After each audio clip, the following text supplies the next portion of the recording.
तर ठाण्यातल्या मेळाव्यातनं संजय राऊत यांनी शिंदेंची शिवसेना आणि भाजप यांच्यावर जोरदार हल्ला चढवला। मला नमक हराम 2 चित्रपट काढायचा आहे असं म्हणत राऊतांनी शिंदेंवर टीका केली आहे। एकनाथ शिंदेंचा उल्लेख त्यांनी मोदींचे लाडके गद्दार असा केला। तर महाराष्ट्रातल्या सत्ताधाऱ्यांना इथली जनता शेख हसीनांप्रमाणे पळवून लावेल असा इशारा देताना राऊतांनी अमित शहांवरही जोरदार टीका केली आहे। सध्या ठाण्यातले लोक फार सिनेमे काढतायत। हे मुख्यमंत्री आहेत की फिल्म प्रोड्युसर झालेत। मला एक सिनेमा काढायचा आहे। मी सिनेमे फार काढले आहेत। मी बाळासाहेबांवर काढला आहे विशेषतः, आणि मी खरं सांगितलंय काय सत्य काय।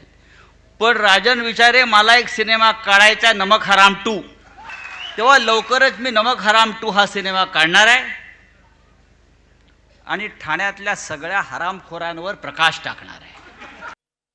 आता काय आणले आहे ज्योतिताई, घोषणा काय केली आहे? लाडकी बहीण, लाडकी बहीण, लाडकी खुर्ची, लाडके गद्दार मोदींचे,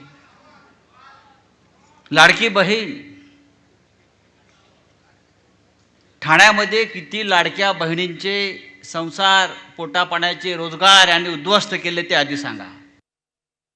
लोक विचारतात तुमचा फेस कोण, बरं का, तुमचा फेस कोण?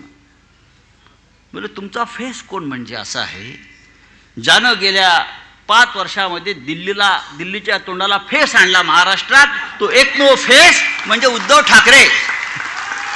दुसरं कोणी फेस तोंडाला आणला का?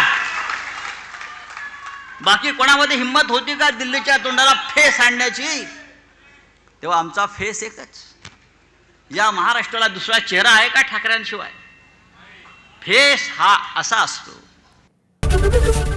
एबीपी माझा, उघडा डोळे बघा नीट।